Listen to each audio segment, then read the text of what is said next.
എല്ലാവർക്കും യൂണിക്കോൺ എജു സീരീസിലേക്ക് സ്വാഗതം. നമ്മൾ ഫിംഗർ പ്രിൻ്റ് സെർച്ചർ എന്നുള്ള PSC എക്സാമിൻ്റെ ക്വസ്റ്റ്യൻ ഡിസ്കഷനാണ് ചെയ്തുകൊണ്ടിരിക്കുന്നത്. അതിൽ ഓരോ സെക്ഷൻസും സബ്ജക്റ്റിൽ സിലബസിൽ മെൻഷൻ ചെയ്തിട്ടില്ല ഓരോ ഫിസിക്സും അതേപോലെ കെമിസ്ട്രി സെക്ഷനിലുള്ള കുറച്ച് ബേസിക് ആയിട്ടുള്ള സബ് ടോപ്പിക്കിലെ 20 ക്വസ്റ്റ്യൻസ് വെച്ചിട്ടാണ് നമ്മൾ പ്രാക്ടീസ് ക്വസ്റ്റ്യൻ സീരീസായിട്ട് നമ്മൾ ഡിസ്കസ് ചെയ്യുന്നത്.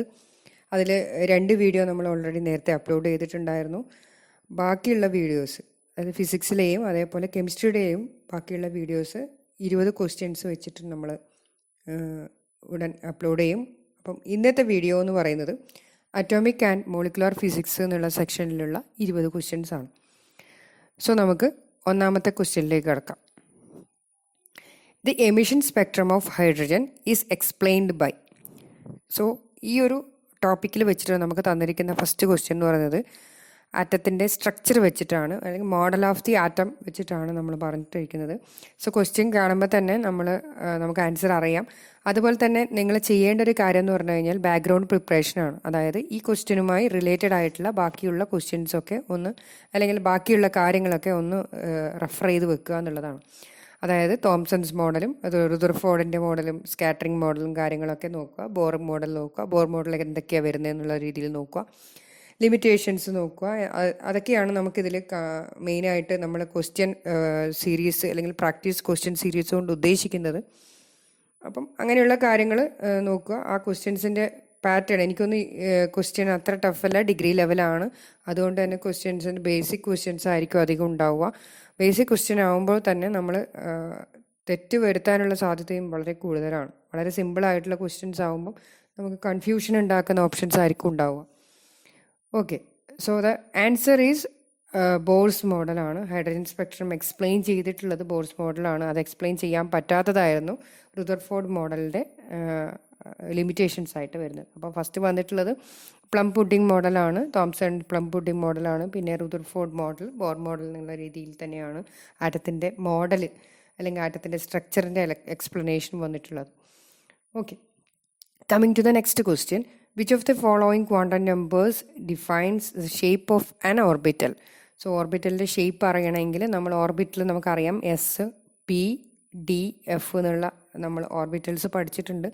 ആ ഓർബിറ്റൽ ഐഡൻറ്റിഫൈ ചെയ്യാൻ വേണ്ടിയിട്ട് നമ്മൾ യൂസ് ചെയ്യുന്ന ക്വാണ്ടം നമ്പർ ആയിരിക്കും അതിൻ്റെ ഷേപ്പ് പറയുക. എസ്സിനൊരു ഷേപ്പ് ഉണ്ട്, അതേപോലെ പിക്കും ഡിക്കും ഒക്കെ ഓരോരോ ഷേപ്പ് ഉണ്ട്. അത് നമ്മൾ ആ ഷേപ്പ് എന്തൊക്കെയാണ് അതിൻ്റെ പേര് പറയാന്നുള്ളത്, ഡംബല് പോലുള്ള ഷേപ്പിൻ്റെയും സ്ഫിയർ പോലുള്ള ഷേപ്പിൻ്റെ പേരൊക്കെ ജസ്റ്റ് ഒന്ന് ഓർത്ത് വെക്കുക. അതേപോലെ ഇതിൽ വരുന്ന ആ ഒരു ആൻസർ എന്ന് പറയുന്നത് നമ്മൾ L വെച്ചിട്ടാണ് പറയുക. അത് നമ്മൾ ഓർബിറ്റൽ ക്വാണ്ടം നമ്പർ എന്ന് പറയാറുണ്ട്, അതേപോലെ അതിനെ അസിമിത്തൽ ക്വാണ്ടം നമ്പർ എന്നും പറയാറുണ്ട്. ആ ഒരു പേര് കൂടി ഒന്ന് ജസ്റ്റ് ഓപ്ഷനിൽ വരുന്ന രീതിയിൽ തന്നെ, അല്ലെങ്കിൽ L എന്നുള്ള രീതിയിൽ തന്നെ ഒന്ന് നോക്കാൻ വേണ്ടി ശ്രമിക്കുക. അതേപോലെ എല്ലാ ക്വാണ്ടം നമ്പേഴ്സും നോക്കുക. ഓരോ ക്വാണ്ടം നമ്പറും ഓരോ സൈസിനെയും ഷേപ്പിനെയൊക്കെ ഡിഫൈൻ ചെയ്തിരിക്കുന്ന സാധനങ്ങളാണ് ക്വാണ്ടം നമ്പേഴ്സ് കൊടുത്തിരിക്കുന്നത്. അതുമായി റിലേറ്റ് ചെയ്തിട്ടുള്ള എന്തെങ്കിലും ലോസും കാര്യങ്ങളൊക്കെ ഉണ്ടെങ്കിൽ അതും കൂടി ശ്രദ്ധിച്ച് നോക്കുക. Okay, the answer is azimuthal quantum number L ആണ് ഇതിൻ്റെ ആൻസറായിട്ട് വരുന്നത്. Coming to the next question. നമ്മൾ ക്വസ്റ്റ്യൻസ് വളരെ സിമ്പിളായത് കൊണ്ട് തന്നെ അധികം ഡീറ്റെയിൽഡ് ആയിട്ടുള്ളൊരു എക്സ്പ്ലനേഷൻ നമുക്ക് അധികം ബോറായിട്ടായിരിക്കും ഉണ്ടാവുക. ജസ്റ്റ് ആ ക്വസ്റ്റ്യൻ വായിക്കുന്നു, ആൻസേഴ്സ് ജസ്റ്റ് ഒന്ന് പറയുന്നു, റിലേറ്റഡ് ആയിട്ടുള്ള എന്തെങ്കിലും പോർഷൻസ് ഉണ്ടെങ്കിൽ മെൻഷൻ ചെയ്യുന്നു, അതേപോലെ തന്നെ ബാക്കിയുള്ള കാര്യങ്ങളും ജസ്റ്റ് ഒന്ന് ഓടിച്ച് നോക്കാൻ വേണ്ടി ശ്രമിക്കാം. The third question, the energy of the nth orbit in the Bohr model of the hydrogen atom is given by. ഇതിൽ ജനറലൈസ് ചെയ്തിട്ടാണ് ക്വസ്റ്റ്യൻസ് പറഞ്ഞിട്ടുള്ളത്. ഈ nth ഓർബിറ്റ് എന്നുള്ളത് ഏതെങ്കിലും ഓർബിറ്റിൻ്റെ പേര്, ഫസ്റ്റ് ഓർ സെക്കൻഡ്, അങ്ങനെ ഓർബിറ്റ് ഏതെങ്കിലും മെൻഷൻ ചെയ്തിട്ടും ഇതേ ക്വസ്റ്റ്യൻസ് റിപ്പീറ്റ് ചെയ്യാനുള്ള സാധ്യതയുമുണ്ട്. നമുക്കറിയാം ഈ എനർജി എന്ന് പറയുന്നത് ഈസ് പ്രൊപ്പോർഷണൽ ടു 1/n² എന്നാണ് കൊടുത്തിട്ടുള്ളത്. പക്ഷേ എക്സാക്റ്റ് വാല്യൂ ആയിട്ട് നമ്മൾ പറയുമ്പം എനർജി ഈസ് -13.6/n² എന്നാണ് വരിക. ഈ ഒരു കാര്യം പഠിക്കുമ്പോൾ തന്നെ ആ ഒരു നെഗറ്റീവിൻ്റെ ഇമ്പോർട്ടൻസ് മനസ്സിലാക്കുക. അതേപോലെ തന്നെ ഒരാറ്റത്തിൽ നിന്ന് നമുക്കൊരു ഇലക്ട്രോണിനെ റിമൂവ് ചെയ്യണമെങ്കിൽ നമ്മൾ യൂസ് ചെയ്യുന്ന എനർജിയെ നമ്മൾ അയണൈസേഷൻ എനർജി എന്നാണ് പറയുക. അത് പോസിറ്റീവായിട്ട്, ഇതേ വാല്യൂവിൻ്റെ പോസിറ്റീവ് വാല്യൂ ആയിട്ടാണ് നമ്മൾ കൺസിഡർ ചെയ്യേണ്ടത്.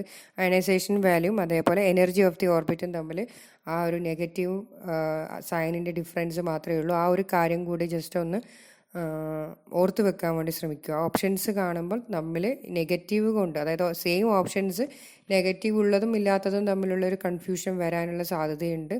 നമ്മൾ കാര്യങ്ങൾ കൃത്യമായി തന്നെ നോട്ട് ചെയ്ത് വെക്കുക.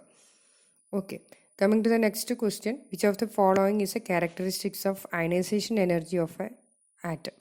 സോ ഇത് നമ്മൾ ചെറിയ ക്ലാസ്സിൽ തന്നെ, അതായത് 10th 9th 10th നമ്മൾ ഗ്രൂപ്പിൻ്റെയും അതേപോലെ പീരിയഡിൻ്റെയൊക്കെ നമ്മൾ പ്രോപ്പർട്ടീസ് പഠിക്കുന്നുണ്ട്. അതിലാണ് ആ ഒരു കാര്യങ്ങൾ തന്നെയാണ് ഈ ജനറലൈസ് ചെയ്ത് ചോദിച്ചിട്ടുള്ളത്.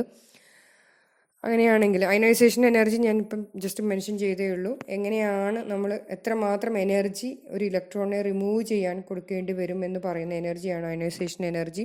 സോ നമുക്കറിയാം, നമ്മളൊരു ഗ്രൂപ്പിൽ നിന്ന് താഴോട്ട് വരുന്നതിനനുസരിച്ച് ആറ്റത്തിൻ്റെ സൈസ് കൂടും. സൈസ് കൂടുന്നതിനനുസരിച്ച് വാലൻസിൽ, അതായത് ലാസ്റ്റിലുള്ള ഇലക്ട്രോൺസിനുള്ള എനർജി എന്ന് പറയുന്നത് കുറഞ്ഞു കുറഞ്ഞു വരും. അങ്ങനെ കുറയുമ്പം ഏറ്റവും കൂടുതൽ എനർജി കുറഞ്ഞു കൊടുക്കേണ്ടത് വലിയ ആറ്റത്തിനായിരിക്കും. അപ്പോൾ താഴോട്ട് വരുന്നതിനനുസരിച്ച് ആറ്റത്തിൻ്റെ സൈസ് കൂടുന്നത് കൊണ്ട് അയനൈസേഷൻ എനർജി കുറയുകയാണ് ചെയ്യുക. സോ നമ്മൾ താഴോട്ട് വരുന്നതിനനുസരിച്ച് ഇലക്ട്രോൺ റിമൂവ് ചെയ്യാനുള്ള ആ ഒരു എനർജി, നമ്മൾ അപ്ലൈ ചെയ്യേണ്ട എനർജി കുറഞ്ഞു കുറഞ്ഞു വരും. So the option is ionisation energy of an atom decreases down A group. നമ്മളൊരു ഗ്രൂപ്പ് കൺസിഡർ ചെയ്യുകയാണെങ്കിൽ അയനൈസേഷൻ എനർജി താഴോട്ടേക്ക് വരുമ്പം കുറഞ്ഞുകൊണ്ടാണ് ഇരിക്കുക. Okay, then the fifth question. The Heisenberg uncertainty principle is concerned with the uncertainty in which two quantities. Heisenberg uncertainty പ്രിൻസിപ്പിളിൽ mention ചെയ്തിട്ടുള്ള 2 quantities ഏതൊക്കെയാണെന്നുള്ളതാണ് ചോദിച്ചിട്ടുള്ളത്. Position and momentum. അതിന് explanation ആവശ്യമില്ല, മാത്തമാറ്റിക്കൽ എക്സ്പ്രഷൻസ് കൂടി നോക്കി വെച്ച് കഴിഞ്ഞാൽ delta X into delta P is greater than or equal to h×2 എന്നുള്ള രീതിയിലാണ്. അതായത് h× അല്ലെങ്കിൽ h/2π എന്നുള്ള രീതിയിലും നമുക്ക് h/4π എന്നുള്ള രീതിയിൽ നമുക്ക് പറയാം. h× എന്ന് പറഞ്ഞു കഴിഞ്ഞാൽ തന്നെ h/2π ആണ്. അപ്പോൾ h×2 എന്നുള്ളത് h/4π ഉദ്ദേശിച്ചാണ് പറഞ്ഞിട്ടുള്ളത്. Coming to the next question. Which of the following transition in the hydrogen atom leads to the emission of ultraviolet light? Ultraviolet light നമുക്ക് ട്രാൻസിഷനിൽ കിട്ടണമെങ്കിൽ, അതായത് ആ ഒരു ഹയർ എനർജി സ്റ്റേറ്റിൽ നിന്ന് ഒരു ലോവർ എനർജി സ്റ്റേറ്റിലേക്കുള്ള ട്രാൻസിഷനാണ് നമ്മൾ മെൻഷൻ ചെയ്യുന്നതെങ്കിൽ, n=1 നമ്മൾ അതിനെ ഹയർ എനർജി സ്റ്റേറ്റിൽ നിന്ന് n=1 വരുന്നതെങ്കിൽ ആ ട്രാൻസിഷനെ നമ്മൾ ലൈമാൻ സീരീസിലേക്കാണ് പറയുക. n=2 ട്രാൻസിഷൻ നടക്കുന്നതെങ്കിൽ അത് ബാൾമർ സീരീസ്. അങ്ങനെ നമ്മൾ ബാൾമർ ഉണ്ട്, പാഷൻ ഉണ്ട്, ഫൺ സീരീസ് ഉണ്ട്. ഈ സീരീസിലൊക്കെ നമ്മൾ ഏത് എനർജി ലെവലിലേക്കാണ് ട്രാൻസിഷൻ നടക്കുന്നതെന്ന് നമുക്ക് അറിഞ്ഞിരിക്കണം. അതേപോലെ തന്നെ ഇങ്ങനെ ഒരു ട്രാൻസിഷൻ നടക്കുമ്പോൾ ഉണ്ടാകുന്ന എമിഷൻ ഏത് റീജിയനാണ് കൂടി അറിഞ്ഞിട്ടുണ്ടാവണം. സോ നമുക്കറിയാം, ലൈമൺ സീരീസിലാണ് അൾട്രാവയലറ്റ് റേഡിയേഷൻ ഉണ്ടാവുക, അല്ലെങ്കിൽ അൾട്രാവയലറ്റ് ലൈറ്റ് എമിഷൻ ഉണ്ടാവുക. അതേപോലെ ബാൾമർ സീരീസിലേക്ക് ഹയർ എനർജി സ്റ്റേറ്റിൽ നിന്ന് n=2 ട്രാൻസിഷനെയാണ് നമ്മൾ ബാൾമർ സീരീസ് എന്ന് പറയുന്നത്. അതിലാണ് വിസിബിൾ ലൈറ്റുള്ള എമിഷൻ ഉണ്ടാവുക. സോ ആ 2 സീരീസും ബാക്കിയുള്ളത് ഇൻഫ്രാറെഡ് റേഡിയേഷൻസും ആണ് എമിറ്റ് ചെയ്യുന്നത്. ആ 2 സീരീസും അതേപോലെ ഏത് എമിഷനാണ്, ഏത് സ്പെക്ട്രമാണ് നമുക്ക് കിട്ടുന്നത് എന്നുള്ള ധാരണ കൂടി നമുക്ക് ഹൈഡ്രജൻ സ്പെക്ട്രം പഠിക്കുമ്പം നമുക്ക് അറിഞ്ഞിരിക്കണം. സോ ഹയർ എനർജി സ്റ്റേറ്റിൽ നിന്ന് n=1 എന്ന ലെവലിലേക്ക് വരുമ്പോഴുണ്ടാവുന്ന ലൈമൺ സീരീസിലാണ് അൾട്രാവയലറ്റ് ലൈറ്റിൻ്റെ എമിഷൻ ഉണ്ടാവുക. So answer is option A. So ഇതിൻ്റെ കൂട്ടത്തിൽ തന്നെ n=2 ട്രാൻസിഷൻ നടക്കുന്നതെങ്കിൽ, ഹയർ എനർജി സ്റ്റേറ്റിൽ നിന്ന് n=2 ട്രാൻസിഷൻ നടക്കുന്നതെങ്കിൽ നമ്മൾ ആ ട്രാൻസിഷനെ ബാൾമർ സീരീസ്, അതിൽ നമുക്ക് കിട്ടുന്ന എമിഷൻ ലൈറ്റ് എന്ന് പറയുന്നത് വിസിബിൾ ലൈറ്റും ആണെന്നുള്ള കാര്യം ഓർത്ത് വെക്കേണ്ടതാണ്. Coming to the next question. The total number of orbitals in a subshell with azimuthal quantum number L = 2 is. So എല്ലിൻ്റെ വാല്യൂ തന്നിട്ടുണ്ട്. നമ്മൾ ആ ഓർബിറ്റിൽ എത്ര സബ്ഷെല്ലുണ്ടെന്നാണ് കണ്ടുപിടിക്കേണ്ടത്. സോ ആദ്യം ഐഡൻറ്റിഫൈ ചെയ്യേണ്ടത് അത് ഏത് ഓർബിറ്റിലാണെന്നാണ്. സോ നമുക്കറിയാം എല്ലിൻ്റെ വാല്യൂ 0, 1, 2 എന്നിങ്ങനെയാണ് പോവുക. സോ അതിൽ L=0 വന്നു കഴിഞ്ഞാൽ എസ് ഓർബിറ്റൽ, L=1 വന്നു കഴിഞ്ഞാൽ പി ഓർബിറ്റൽ, L=2 വന്നു കഴിഞ്ഞാൽ ഡി ഓർബിറ്റൽ. സോ ഇവിടെ ചോദിച്ചിരിക്കുന്നത് ഡി ഓർബിറ്റലാണ്. ഡി ഓർബിറ്റൽ എത്ര സബ്ഷെൽ ഉണ്ടെന്ന് അറിയണമെങ്കിൽ നമുക്കതിനൊരു ജനറൽ ഫോർമുലയുണ്ട്, 12+1 എന്നുള്ള ഫോർമുലയാണ്. സോ ഇവിടെ L=2 ആണ്. അപ്പം 2 × 2 4 + 1 എന്നുള്ള രീതിയിൽ 5. അതായത് ഡി ഓർബിറ്റിൽ 5 സബ്ഷെൽസ് ഉണ്ട് എന്നാണ്. അതായത് എസിന് 1 സബ്ഷെല്ല്, അതേപോലെ പിക്ക് 3 സബ്ഷെല്ല്, അതേപോലെ നമ്മുടെ ഡിക്ക് 5 സബ്ഷെല്ലാണ് നമുക്ക് കൊടുത്തിട്ടുള്ളത്. അതേപോലെ എഫ് വന്നിട്ടുണ്ടെങ്കിൽ 7 സബ്ഷെല്ലാണ്. അങ്ങനെയാണ് പോവുക. സോ ആ ഒരു കാര്യം ആ ജനറൽ ഫോർമുല വെച്ചിട്ട്, അതേപോലെ തന്നെ SPDF എന്നുള്ള ഫോർമുലയിൽ 0, 1, 2, 3 ആണ് എല്ലിൻ്റെ വാല്യൂ വരിക എന്നുള്ള രീതിയിൽ ആ ഒരു കാര്യം കൂടി ഓർത്ത് വെച്ച് കഴിഞ്ഞാൽ ഈ ആൻസർ നമുക്ക് വളരെ പെട്ടെന്ന് തന്നെ നമുക്ക് കിട്ടുന്നതാണ്. So the next question, the Pauli's exclusion principle states that no two electrons in an atom can have the same set of all quantum numbers എന്നാണ്. ഓപ്ഷൻസ് വായിക്കേണ്ട കാര്യമില്ല. നമ്മൾ പ്രിൻസിപ്പിൾ പോളിസ് എക്സ്ക്ലൂഷൻ പ്രിൻസിപ്പിൾ നമ്മൾ പഠിക്കുന്നതാണ്. സോ അതിൽ തന്നെ പറയുന്നുണ്ട് all set of quantum numbers എന്നാണ്, എല്ലാ ക്വാണ്ടം നമ്പേഴ്സും എന്നുള്ളതാണ് പറഞ്ഞിട്ടുള്ളത്. അതായത് ഒരു ഇലക്ട്രോൺ എടുത്തു കഴിഞ്ഞാൽ, അല്ലെങ്കിൽ 2 ഇലക്ട്രോൺ എടുത്തു കഴിഞ്ഞാൽ 2 ഇലക്ട്രോണിനും സെയിം ആയിട്ട് ഒരേ സെറ്റ് ക്വാണ്ടം നമ്പേഴ്സ് വരില്ല, ഏതെങ്കിലും ഒരെണ്ണമെങ്കിലും ഡിഫറെൻ്റ് ഉണ്ടായിരിക്കും എന്നാണ് പറഞ്ഞിട്ടുള്ളത്. All set of quantum numbers എന്ന് പറഞ്ഞുകൊണ്ട് തന്നെ ഓപ്ഷൻ എ ആണ് ഇതിൻ്റെ ആൻസർ, ക്വാണ്ടം നമ്പേഴ്സ് എന്നാണ്. അതിൽ തന്നെ ഡിഫറെൻറ്റ് ക്വാണ്ടം നമ്പേഴ്സിൻ്റെ പേരാണ് ബാക്കിയുള്ള ഓപ്ഷൻസ് ആയിട്ട് കൊടുത്തിട്ടുള്ളത്. സോ അതൊന്ന് ജസ്റ്റ് ഒന്ന് ശ്രദ്ധിക്കുക. Next question, the angular momentum of an electron in the nth orbit of the hydrogen atom is quantised and is given by. അതായത് ആംഗുലർ മൊമെൻറ്റം ക്വാണ്ടൈസ്ഡ് ആണെന്ന് നമ്മൾ പഠിക്കുന്നുണ്ട്. ആ ഒരു ക്വാണ്ടൈസ്ഡ് ആയിട്ടുള്ള ആംഗുലർ മൊമെൻറ്റത്തിൻ്റെ വാല്യൂ എന്ന് പറയുന്നത് NH ക്രോസ് ആണ്. L=NH ക്രോസ് ആണ്. H ക്രോസ് എന്ന് പറയുന്നത് h/2π ആണ്. ആ ഒരു കാര്യം ജസ്റ്റ് ഒന്ന് ആ ഒരു എക്സ്പ്രഷൻ സിമ്പിൾ തന്നിരിക്കുന്നതിൽ ഒന്ന് ശ്രദ്ധിക്കുന്നത് നന്നായിരിക്കും. H ക്രോസ് അല്ലെങ്കിൽ H ബാർ ഉണ്ടോ എന്നുള്ള കാര്യം ശ്രദ്ധിക്കുക ക്വസ്റ്റ്യനിൽ. Coming to the next question, the ground state of an atom refers to a situation where ground state എന്ന് പറയുന്നത് എനർജി ലോവസ്റ്റ് പോസിബിൾ ആയിട്ടുള്ള എനർജിയിലായിരിക്കും ഇലക്ട്രോൺസ് എല്ലാം പൊതുവെ സിറ്റുവേറ്റ് ചെയ്യാൻ വേണ്ടിയിട്ട്, അതായത് ഇരിക്കാൻ വേണ്ടി ആഗ്രഹിക്കുന്നത്. ആ ഒരു ഗ്രൗണ്ട് സ്റ്റേറ്റ് എപ്പോഴും ലോവസ്റ്റ് പോസിബിൾ എനർജി ആയിരിക്കും ഉണ്ടാവുക. ഓപ്ഷൻസ് നോക്കുക. ഓപ്ഷൻസിൽ ഓൾ ഇലക്ട്രോൺസ് ആർ അയണൈസ്ഡ്, അതൊക്കെ തെറ്റാണ്. The atoms has lost one or more electrons, okay അതൊന്നുമല്ല. ഗ്രൗണ്ട് സ്റ്റേറ്റ് എന്ന് പറഞ്ഞു കഴിഞ്ഞാൽ all electrons are in the lowest possible energy levels. Option A തന്നെയാണ് അതിൻ്റെ ആൻസറായിട്ട് കൊടുത്തിട്ടുള്ളത്. സോ ഇതിലൊന്നും അധികം എക്സ്പ്ലനേഷൻ ആവശ്യമില്ല. ക്വസ്റ്റ്യൻസ് നമുക്ക് കാര്യങ്ങൾ അറിയാമെങ്കിൽ വളരെ കൃത്യമായിട്ട് നമുക്ക് ആൻസർ രേഖപ്പെടുത്താൻ പറ്റുന്നതാണ് തോന്നിയിട്ടുള്ളത്. Coming to the next question, the energy required to remove an electron from an atom in its ground state is known as. നമ്മൾ നേരത്തെ ഡിസ്കസ് ചെയ്ത കാര്യം തന്നെയാണ്. ഇലക്ട്രോണിനെ റിമൂവ് ചെയ്യാൻ ആവശ്യമുള്ള എനർജി എന്ന് പറയുന്നത് തന്നെ അയണൈസേഷൻ എനർജിയാണ്. So the answer is ionisation energy. Option A തന്നെയാണ്. Coming to the next question, the Bohr radius is the distance between the nucleus and the electron in the hydrogen atom in its ground state. നമ്മൾ അത് തന്നെയാണ് പഠിച്ചിട്ടുള്ളത്. Bore റേഡിയസിൻ്റെ കാര്യങ്ങൾ നമ്മൾ പഠിക്കുമ്പോൾ തന്നെ hydrogen atom തന്നെയാണ്, സിമ്പിളായിട്ടുള്ള ഹൈഡ്രജൻ ആറ്റം തന്നെയാണ് നമ്മൾ അതിൻ്റെ അറ്റോമിക് നമ്പർ 1 വരുന്ന സിമ്പിളായിട്ടുള്ള ഹൈഡ്രജൻ ആറ്റം എടുത്തിട്ട് തന്നെയാണ് നമ്മൾ കാര്യങ്ങൾ പറയുന്നത്.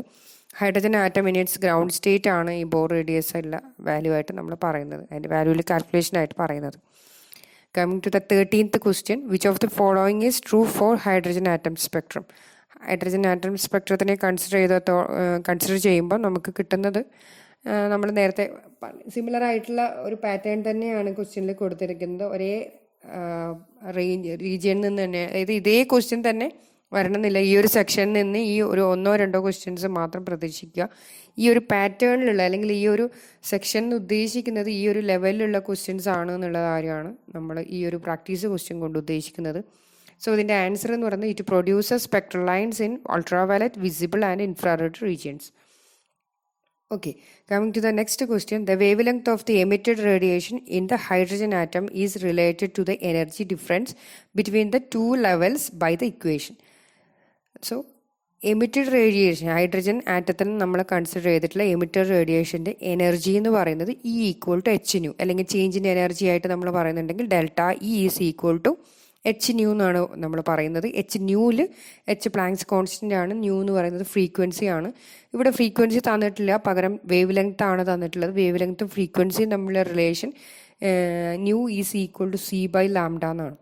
സോ നമുക്ക് delta E is equal to hc/λ എന്ന് കിട്ടും. ആ ലാംഡയൊന്ന് റീഅറേഞ്ച് ചെയ്ത് കഴിഞ്ഞാൽ നമുക്ക് ആൻസർ കിട്ടും hc/ΔE.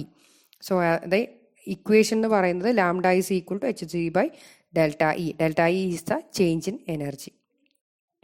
Coming to the 15th question, which of the following statement is correct according to the Bohr model of atom?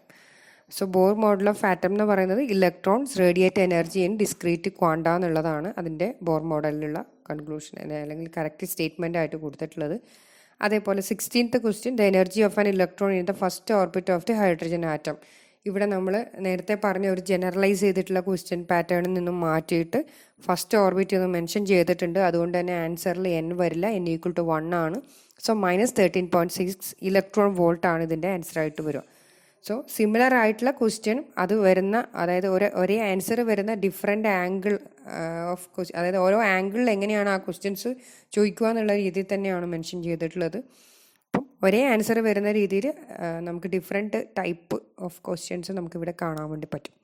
So the 17th question, which principle states that two electrons in the same atom cannot have identical values of 4 for all 4 quantum numbers? നമ്മൾ പറഞ്ഞ കാര്യം തന്നെയാണ് Pauli's exclusion principle.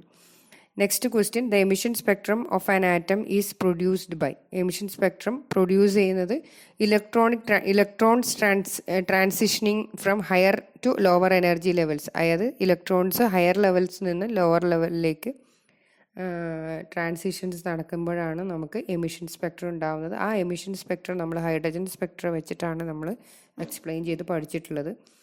അതിൽ തന്നെ അതിൻ്റെ wave length കാണാൻ വേണ്ടിയിട്ട് നമ്മളൊരു ഇക്വേഷൻ, റിഡ്ബർഗ് കോൺസ്റ്റൻറ്റ് വെച്ചിട്ടൊക്കെ ഇക്വേഷൻ പഠിക്കുന്നുണ്ട്. ആ ഒരു കാര്യമൊക്കെ ഈ ഒരു സമയത്ത് നോട്ട് ചെയ്ത് വെക്കാം. Coming to the 19th question, which of the following types of radiation is produced by transitions of electrons between higher energy levels in the hydrogen atom? കുറച്ച് ലെങ്തി ആയിട്ടുള്ള ക്വസ്റ്റ്യൻ ആണെങ്കിലും വളരെ സിമ്പിളാണ്. അതായത് റേഡിയേഷൻ പ്രൊഡ്യൂസ് ചെയ്തിട്ട് transition അതായത് transition നടക്കുമ്പോൾ ഉണ്ടാകുന്ന റേഡിയേഷൻ എന്ന് പറയുന്നത്, അതിൽ ഏത് റേഡിയേഷനാണ് താഴെ കൊടുത്തിരിക്കുന്നതിൽ ഹൈഡ്രജൻ ആറ്റത്തിൽ ഉണ്ടാകുന്ന ഹയർ എനർജി സ്റ്റേറ്റിൽ നിന്ന് ലോവർ എനർജി സ്റ്റേറ്റിലേക്ക് ഒരു ട്രാൻസിഷൻ നടക്കുമ്പോൾ ഏത് എമിഷനാണ്, റേഡിയേഷനാണ് എമിറ്റ് ചെയ്യുന്നത് എന്നുള്ളതാണ്. ഓപ്ഷൻസ് കൊടുത്തു കഴിഞ്ഞാൽ നമുക്കറിയാം, റേഡിയോ വേവ്സും ഗാമ റേസ്, എക്സ് റേസ് ഒന്നുമല്ല, പകരം UV റേസും IR റേസും അതേപോലെ തന്നെ വിസിബിൾ ലൈറ്റൊക്കെ തന്നെയാണ് നമ്മളതിൽ ഹൈഡ്രജൻ സ്പെക്ട്രത്തിൻ്റെ സീരീസിൽ നമ്മൾ പഠിച്ചിട്ടുള്ളത്. സോ ഇതിൽ ആൻസർ ഓപ്ഷൻ സി വിസിബിൾ ലൈറ്റാണ്. Coming to the last question, what is the characteristics of the lines in the hydrogen atom spectrum according to the Rydberg formula? Rydberg formula വെച്ചിട്ട് നമ്മൾ അതിൻ്റെ ഹൈഡ്രജൻ സ്പെക്ട്രൻ്റെ characteristics അല്ലെങ്കിൽ calculations നമ്മൾ ചെയ്യുന്നുണ്ട്. Wave number അല്ലെങ്കിൽ inverse of the wave length നമ്മൾ ചെയ്യുന്നുണ്ട്. അതിൽ നിന്ന് കിട്ടുന്ന ഒരു കൺക്ലൂഷൻ എന്ന് പറയുന്നത്, the lines are spaced according to the inverse square of the principal quantum number. അതായത് നമ്മൾ ആ ഇക്വേഷനിൽ ശ്രദ്ധിച്ചു കഴിഞ്ഞാൽ നമുക്ക് 1/n2 square minus 1/n1 square എന്നുള്ളൊരു ടേം വരുന്നുണ്ട്. അതായത് പ്രിൻസിപ്പൽ ക്വാണ്ടം നമ്പറിൻ്റെ ഇൻവേഴ്സ് സ്ക്വയറിലെ സ്പേസിംഗ് ആണ് അതിൻ്റെ സ്പെക്ട്രത്തിന് ലൈൻസിൽ വരുന്നതെന്നുള്ള കാര്യമാണ് റിഡ്ബർഗ് ഫോർമുല വെച്ചിട്ട് നമ്മൾ ഹൈഡ്രജൻ സ്പെക്ട്രത്തിൽ നിന്ന് മനസ്സിലാക്കുന്ന കാര്യം. സോ ഇതിൽ നമ്മളൊരു 20 ക്വസ്റ്റ്യൻസ് നമ്മൾ ഏകദേശം നമ്മൾ കവർ ചെയ്തിട്ടുണ്ടെങ്കിൽ ആ ഒരു അറ്റോമിക് ആൻഡ് മോളിക്കുലാർ ഫിസിക്സ് എന്നുള്ള സെക്ഷനിൽ വരാൻ സാധ്യതയുള്ള അല്ലെങ്കിൽ ആ ഒരു പാറ്റേണിൽ നമ്മൾ എക്സ്പെക്റ്റ് ചെയ്യുന്ന ക്വസ്റ്റ്യൻസ് ആണ് ഇതൊക്കെ. അപ്പം ആ ഒരു atom model, atom electronic configurations എങ്ങനെയാണ് വരുന്നത്, അതേപോലെ അയണൈസേഷൻ എന്താണ്, ഇലക്ട്രോൺ അഫിനിറ്റി എന്ന് പറഞ്ഞു കഴിഞ്ഞാൽ എന്താണ്, ഇതൊക്കെയാണ് നിങ്ങൾ ഈ ഒരു സെക്ഷൻ പഠിക്കുന്ന സമയത്ത് കവർ ചെയ്യേണ്ടത്. ഏകദേശം എല്ലാവരും പോർഷൻസൊക്കെ കവർ ചെയ്തിട്ടുണ്ടാവും. എന്നാലും ഒന്നുകൂടി ഒന്ന് റിവൈസ് ചെയ്യുന്ന രീതിയിൽ ഈ ഒരു കാര്യങ്ങളൊക്കെ നോട്ടിൽ മെൻഷൻ ചെയ്ത് വെക്കുക. ഓക്കെ, നമ്മൾ അടുത്ത വീഡിയോവുമായി ഉടൻ വരുന്നതായിരിക്കും. Thank you for watching the video.